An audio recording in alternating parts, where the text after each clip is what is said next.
come Saudi Arabia is being accused of all these bizarre things? Well, as usual, the truth is about as awful as the conspiracy theory, and actually, from going through some of your Q claims, Travis, it looks like there's some overlap with reality, as usual. I was forced to limit the scope of my inquiry to the last century's geopolitical developments, approximately. I also somewhat focused on Saudi Arabia's relationship with the United States of America, which, of course, is very, very special. With that caveat, let us begin. The guy who founded Saudi Arabia in 1901 was called Abdulaziz Al Saud, and he named himself king, as people do sometimes. He enlisted help from the British, or as they're known in the Middle East, vintage Americans, to defend the country from his enemies, the Turks. By 1928, Saudi Arabia was under Abdulaziz's control again, or as they say in the history books, quote, unified. The king began working on getting Saudi Arabia the coveted status of recognized state, which for some strange reason continues to elude the Palestinians today. Britain was down first, as they had been buddies with Saudi Arabia for a little while. The United States took a few years to come around, but in May of 1931, they dutifully extended full diplomatic recognition to Saudi Arabia, an event that by some bizarre cosmic coincidence occurred precisely at the same time as something else. Standard Oil of California was granted a concession by King Abdulaziz, which empowered dozens of squirrely white dudes with monocles to whip out their divining rods and wander the Al-Hassa province, seeking the black gold they all craved. In exchange for the privilege, Standard Oil of California gave the Saudi royal family 35,000 pounds, which is approximately $2.2 million today, plus rental fees and royalty payments, which is funny because, they're royals. But although the two nations had begun scratching each other's backs, the U.S. didn't want to call it a thing yet, which means that although they had granted Saudi Arabia favored nation status, they didn't send a U.S. ambassador, and their relationship with Saudi Arabia was entirely run by the U.S. delegation in Cairo, Egypt. Clearly, Saudi Arabia was just a side piece for the U.S. Then, in 1938, a magic thing happened. The rotund, monocled, and mustached agents of Standard Oil of California stood above an ocean of oil, watching their little divining rods quiver and quiver. The relationship between the United States of America and Saudi Arabia began looking a little more interesting, now that the U.S. realized what the Saudis were packing. But just as things were looking up for the two countries' relationship, World War II happened. With their new job as saviors of the world, the United States forgot about Saudi Arabia for a little while. The Saudis remained neutral during World War II and let the Allied forces use their airspace, but the sneaky Italians took advantage of the U.S. being busy and bombed an oil installation in the city of Dhahran, crippling the country's oil production. This scared the shit out of Abdulaziz Saud, and he grew worried that it would fuck his money up, both because oil is a good and valuable drug, but also because every year millions of Muslims traveled to Mecca to complete pilgrimages, and this influx of money was unlikely to continue if, every time the pilgrims looked in the sky, there was a big pizza pie, and it was definitely not amore. Around the same time, the United States began realizing that Saudi oil was a super strategic thing to care about, and in 1943, President Franklin D. Roosevelt declared that, quote, the defense of Saudi Arabia is vital to the defense of the United States. That year, a resident ambassador was sent to Saudi Arabia to sweat his balls off, presumably wondering what he'd done to deserve being sent there. Roosevelt began working towards importing more Saudi oil over the next few years, and alongside this, the Americans protected the oil installations and the pilgrim routes. By 1944, the first U.S. consulate was opened in Dhahran. In 1945, King Abdulaziz Saud hung out with Roosevelt on the USS Murphy to check out all the sweet guns, plus solidify their friendship in a more photographic and public way. By that point, the two friends knew what kind of benefits they wanted from one another. The U.S. would get a source of consistent cheap oil and a place to project their power into the Middle East, while the Saudis would get military protection from all their fake friends, alongside that oil money, of course. In fact, when Roosevelt met Abdulaziz Saud on the USS Quincy that same year, it was to discuss oil, military stuff, and the potential creation of a Jewish country in what was then the Mandate of Palestine, which is kind of interesting. After World War II ended, I can't remember who won, the U.S. Soon found a new enemy in communism. Their policy of containment involved attempting to stop the spread of the C word to the Arabian Peninsula, which elevated the need to defend Saudi Arabia and protect it from Soviet influence. Meanwhile, Saudi citizens were tired of seeing U.S. forces running around Dhahran, and the anti-Soviet alliance put in place by President Dwight D. Eisenhower included multiple rivals and foes of the Saudi kingdom, so that was starting to piss them off. What's more, old Abdulaziz Saud kicked the bucket in 1953, ceding power to his son, known simply as King Saud. All of this stuff led to October 1955 when Saudi Arabia elected to realign itself with Egypt under President Gamal Abdel Nasser. This meant they were pro-Soviet, and they even replaced the U.S. forces with Egyptian forces. Ouch. Betrayal. The oil kept flowing, though, because nobody wanted to fuck with the money. By that point, Saudi Arabia and Aramco, which monopolized the American side of the Saudi oil operations, had signed a 50-50 deals for all the profits. Still, the Americans were not happy because, they didn't like communism. But this didn't last long. The Israeli, French, and British compact made plans to seize the Suez Canal, and this didn't sit well with Eisenhower and Saud, who suddenly allied themselves again. In the years that followed, Egyptian power declined and U.S.-Saudi relations improved. In 1957, King Saud renewed the U.S. base in Dhahran. Then Egypt and Syria reunified, and the Saudi government became pro-Soviet again. Will the betrayals never stop? By 1961, King Saud even used take-backsies to renege on his promise to renew the U.S. military base. Then, 1 year later, the Yemeni revolution occurred, and Saudi Arabia did not like this. They started putting out anti-revolutionary propaganda, and this was cited by Egypt as a reason to attack, which they did from bases in Yemen that same year. Huge bummer for the Saudis, of course, who begged President John F. Kennedy to help. He sent U.S. warplanes in July 1963 to defend against the attacks. Everybody was friends again. Then there was another king swap. Enter King Faisal, brother of King Saud, who in 1964 deposed his brother in a relatively bloodless coup. Of course, America was also changing kings, and what better king is there than Richard Milhous Nixon? Dick almost immediately put in place an aggressive interventionist foreign policy known as the Nixon Doctrine, which posited that America should employ foreign allies to, quote, police American interests in their respective regions. For him, Saudi Arabia was one of the, quote, twin pillars of security in the Middle East, alongside Iran. Tensions between Israel and the surrounding Arab states, including the Yom Kippur War, led to King Faisal putting in place an oil embargo on Europe and the Americans because of their aggressively pro-Israel stance. This caused an energy crisis in the U.S., and they subsequently pressured Israel to negotiate with Syria, earning themselves a lift in the embargo by 1974.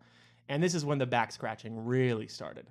They signed a massive agreement to expand military and economic cooperation. Soon the U.S. and Saudi Arabia had a $2 billion military contract bundle that included sending 60 fighter jets to the Saudis. The Saudis in turn pressured Iraq and Iran to keep oil prices lower than they might have liked. In 1979, a bunch more fighter jets, F-15s this time, were sent to Saudi Arabia to protect them from the evil communists. Both countries supported the anti-Soviet factions in Afghanistan, one of which later became Al-Qaeda.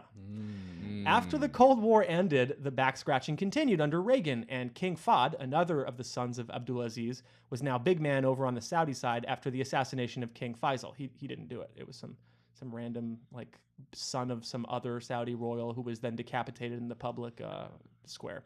Nice. $100 billion were transferred from Saudi Arabia to the U.S. during that period. In exchange, the Saudis got military bases, oil infrastructure, naval ports, F-15 warplanes, M1 Abrams main battle tanks, and more guns and bombs than any little boy could dream of. The whole U.S. approach was to arm and train the Saudi military so they could fight the Shiites in the region, who had grown more powerful after the Iranian Revolution. Well, all the training finally paid off when George Bush Sr.'s Gulf War kicked off in 1990. The Americans sent 500,000 soldiers to Saudi Arabia to protect them and 100,000 to fight in Kuwait, generally using Saudi Arabia as a launching pad to repel and crush the Iraqis, who were attempting an invasion of Kuwait over, you guessed it, oil. Funny little story here. Apparently Saddam was hanging out with the American ambassador the day before the invasion, and they kind of floated the possibility of this conflict with Kuwait. And apparently what she said was, well, the U.S. will not intervene about any Arab conflicts. Now, Saddam read that as go ahead. Right. Which obviously fucked him pretty bad. But Big time. The ambassador later claimed that there was context in the conversation and that she had made it clear in the context that he shouldn't invade. It doesn't... Was weird. But they might have basically just kind of told him to go Told ahead him and to do it, and then said, fucked "We up. didn't say that." Yeah, no, wait, no. It sounds like something God, America would do. horrifying. Yeah. So it's the weird, one Bad. passing conversation just fuck up the entire region. Absolutely. Yeah, and it doesn't matter what Saddam says the conversation was about because he's the enemy now. So it's like, America can be like, oh no, well we never suggested. It's the context of the. We would never back an invasion. They're like a fucking somebody arguing on Reddit. They're like, oh well, if you had actually looked at the context of my post, you would see that. Yeah. After the Gulf War, the U.S. kept 5,000 troops stationed in Saudi Arabia and worked with the royal family to protect the oil routes in the Persian Gulf by using the U.S. Fifth Fleet. There was a no-fly zone in southern Iraq as well, and the U.S. also defended that. Then, 9/11 happened. Terrorist attacks on New York City and Washington, D.C. Nearly 3,000 victims. All of this carried out by a group of 19 men who hijacked multiple planes. Now, Osama bin Laden was Saudi, and 15 of the hijackers were Saudi. This did not look good for the two regimes, who had been having a gun, bomb, and oil party for decades. In fact, from the outside, it seemed pretty clear that U.S. foreign policy, as well as that of the Saudi royal family, was responsible for funding the anti-Soviet group in Afghanistan that became Al-Qaeda, which in turn carried out the 9/11 attacks. And it's also pretty clear that enough Saudi citizens, bin Laden included, were pissed off enough to murder thousands. But you might say, isn't that only the case for terrorists and those of their ilk? Well, not so. In 2001, not long after 9/11, when the Americans were being showered with compassion in the international press, a survey taken by Saudi intelligence service, and I mean, this might be false, but this is what it stated. It stated that it had polled educated Saudis between the ages of 25 and 41, and 95% of those supported bin Laden's cause of getting the Americans out of the Middle East. That is after 9/11. So this does not excuse his crimes, but it does show the level of animosity many Middle Easterners had towards the United States' aggressively interventionist foreign policy in the decades leading up to 9/11. Soon after, the United States press and its president, George W. Bush, began using the term Islam and Islamic in their criticism of terrorism. This was a bizarre choice since they'd been intervening in the region and killing, quote, Islamic people for decades, but had never really emphasized the religious side of the equation. In 2002, the U.S. Council on Foreign Relations Terrorist Financing Task Force report claimed that, quote, for years, individuals and charities based in Saudi Arabia have been the most important source of funds for Al-Qaeda, and for years, Saudi officials have turned a blind eye to this problem. Whether this is true or not, the United States trained and armed multiple factions and nations in the Middle East, one of which became Al-Qaeda, and then they continued to try to project power into the region by military means, feeling to many of those populations as foreign aggressors, invaders, and occupiers. I mean, imagine if Nebraska was suddenly a no-fly zone and Saudi troops, planes, and weapons appeared. What if they were used on the local population to maintain control of the region? At what point would the United States feel like it was time for the Saudis to go home? Or maybe get angry at the government for letting it happen as part of a, quote, cooperation deal. I mean, it's fucking crazy. Yeah, it's crazy. Anytime you try to apply American foreign policy back onto America, you're just like, oh, that's preposterous. That's fucking insane. Like, oh yeah, we'll have a German military base just hanging out here in like fucking Ohio, where they get to just like do their own shit on our territory. It's like, what the fuck? Shortly after the attacks, Crown Prince Abdullah said the following: "A time comes when peoples and nations part. We are at a crossroads. It is time for the United States and Saudi Arabia to look at their separate interests. Those governments that don't feel the pulse of their people and respond to it will suffer the fate of the Shah of Iran." Now, I have to say, this actually sounds really sensible. A lot more sensible than Saudi Prince Nayef bin Abdulaziz Al Saud, who claimed that the Saudi 9/11 hijackers were dupes in a Zionist plot. If he's still alive, he's probably QAnon. But governments traditionally only listen to their people temporarily, if at all. And so the Saudis bought in on the war on terror, which involved invading and or bombing the shit out of several Middle Eastern countries. Iraq, of course, but also Afghanistan, Syria, Yemen, etc. The weapons that had been poured in for all of those years were now often being used by factions opposing the American and Saudi side. The U.S. helped the Saudi intelligence get their act in gear, and this helped arrest and imprison or kill many terrorist leaders. But simultaneously, terrorist attacks multiplied everywhere, including on Saudi targets. The war on terror was just getting humming. And what's funny is that apparently by 2006, the 2001 opinion that the Saudis had, which was basically bin Laden was right, started changing because they were getting fucked over. So you can see how trauma can actually, like, force you to reconsider suddenly, but it's not a good thing. It's like, oh, now terrorism is everywhere, so now everyone feels like the war on terror is good, so now maybe Americans are good. It's all such a fucking mess. Basically, don't pour bombs or weapons into anywhere unless you want it to become a fucking deadly, murderous mess. So, in the spirit of their history, things continue to be weird for the U.S.-Saudi relations after that. In 2010, WikiLeaks released a memo by Hillary Clinton in which she linked Saudi Arabian donors to Sunni terrorist organizations, which she accused of using charities as fronts for their activities. President Barack Obama actually expanded the arms sales to Saudi Arabia to a record volume. After the Saudis began bombing their least favorite factions in the Yemeni civil war, Obama intervened to keep a Yemeni journalist in prison for the sole crime of reporting that Obama had begun secretly bombing Yemen with U.S. weapons, specifically that he had authorized a 2009 cluster bomb strike that killed 36 Yemeni women and children. Obama greenlit quasi-daily bombings in Yemen after that. The funny thing is, the Houthi rebels in Yemen, which are the purported target, are actively fighting al-Qaeda. This means that the United States is currently acting as air support for al-Qaeda in Yemen, often with faulty Saudi Arabian intelligence calling the shots. Fucking cool. Very cool. So fucking cool. Very cool, Julian. Goddamn cool.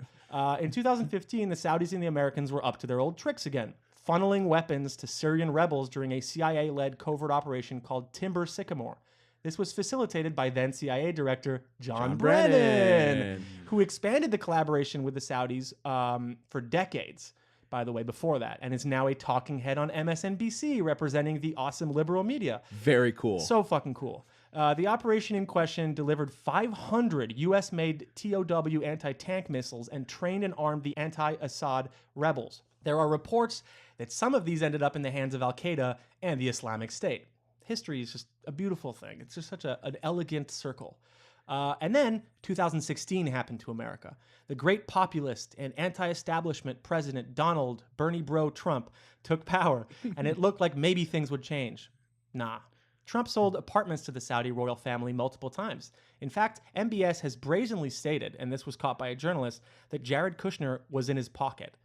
Who can forget Trump's visit to Saudi Arabia where he made ritualistic love to that weird glowing orb? Trump then continued what all of his predecessors had done by selling weapons to the Saudis even more than Obama, who had set a record already. He organized a 2017 arms deal, one which was opposed by anybody who'd opened a history book. The deal went through anyways. And the war on the Yemeni people, waged by Saudi Arabia with U.S. weapons and U.S. backing, continues to this day. Graphic reports of school buses full of children blown to smithereens with, quote, smart bombs. It's estimated the death toll in Yemen is nearing 100,000. Children being pulled out from rubble in Syria. It's hard to estimate the full human cost of the Syrian civil war, but most place it above 500,000 people.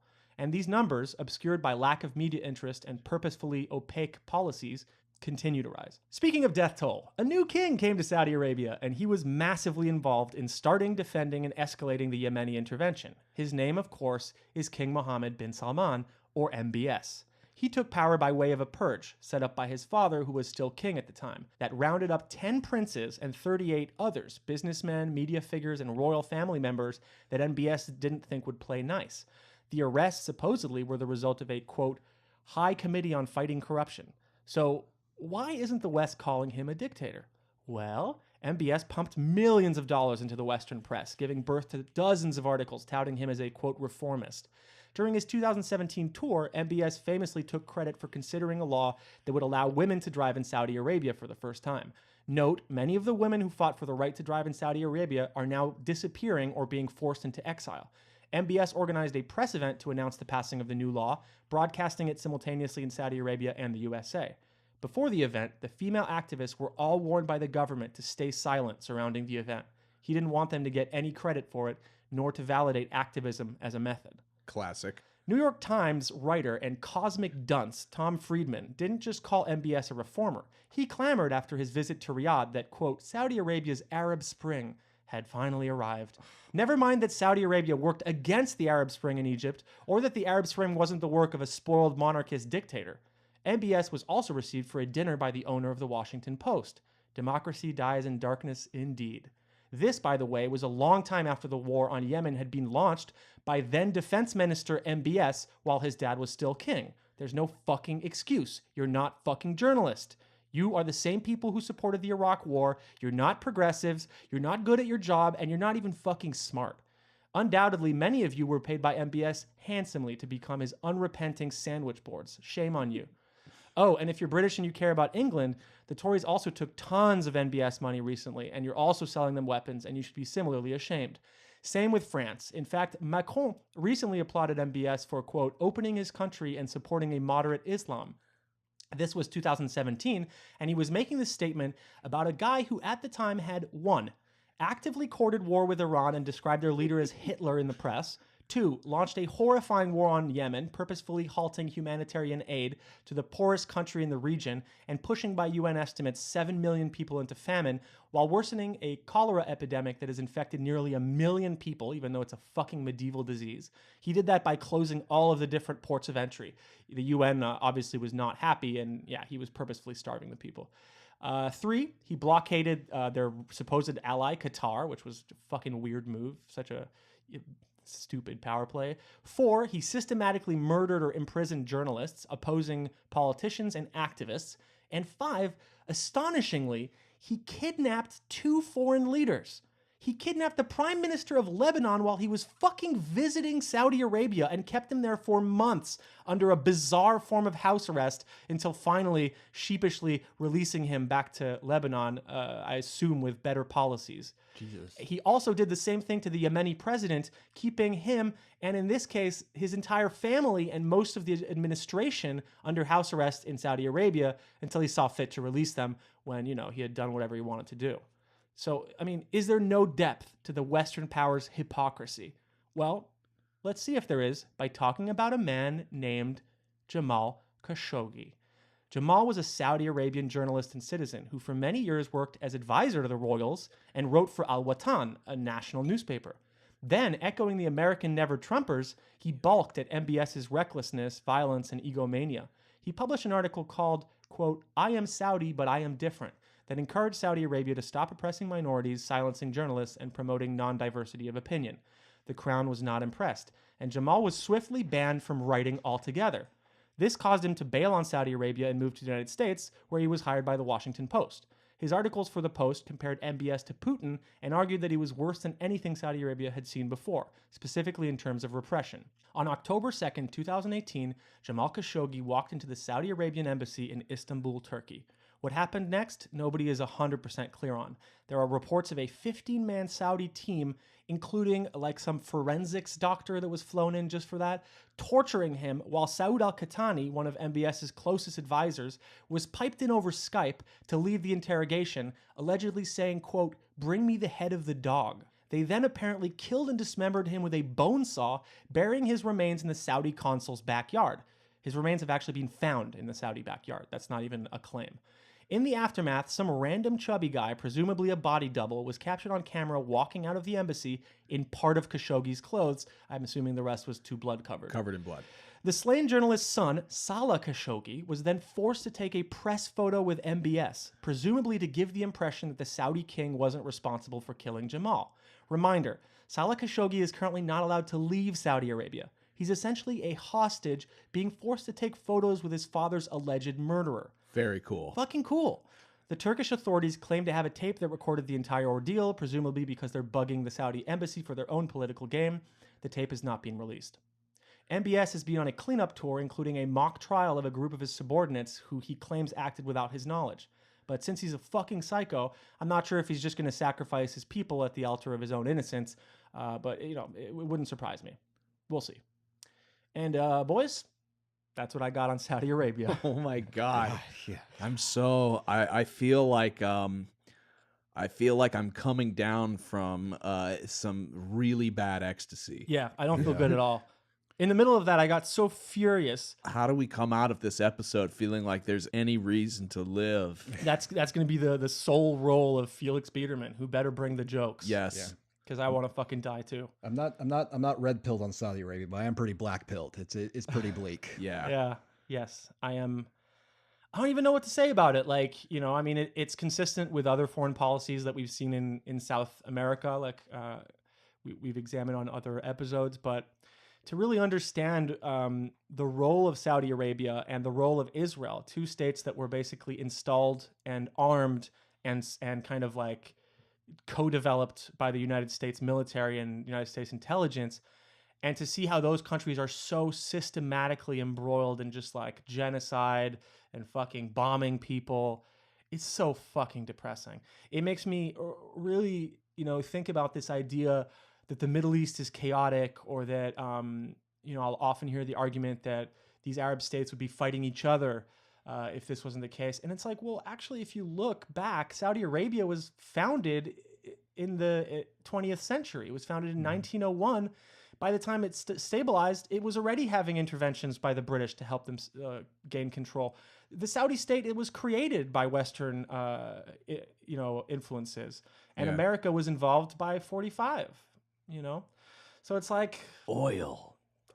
They want that oil. They want to drink that milkshake. They want the fucking money. They want the money of selling the weapons. They want the money for the oil. They want control. Sorry, I was reading this awful statistic that the United States currently runs operations and has people kind of intervening in 70% of the world's nations.